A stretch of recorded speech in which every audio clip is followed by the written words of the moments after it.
Ամեն կիրակի գնում եմ պատարագի, միջազգ էլ են ասում են, բա ինչի նախորդող շրջանով չի գնացել, հենց այդ նույն պատճառով, որովհետև եկեղեցու որոշ բարձրաստիճան պաշտոնյաներ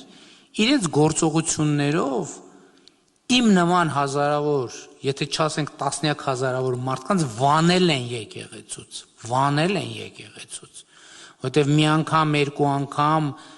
չես կարա անդադ գնաս եւ այդ մթնոլորտի եւ այդ միջավայրի մեջ։ Այսքան խոսում են աղանդավորության մասին, բայց ամենամեծ աղանդավորը Կտրիչ Ներսյանն ու իր նեղ շրջապատն է, որովհետեւ աղանդը ի՞նչն է, հավատի եղծումն է, ճիշտ է, այսինքն հավատը նենգափոխելն է, հավատը նվազեցնելն է, մարդուն հավատից հեռացնելն է։ Տասնյակ հազարավոր մարդկանց հավատից հայաստանյաց առաքելական Սուրբ եկեղեցուց հեռացրել են եւ մարդիկ իրենց հոգեվոր կյանքի փնտրտուքով գնացել են, հայտնվել են տարբեր տեղերում, որտեղ շատ թե քիչ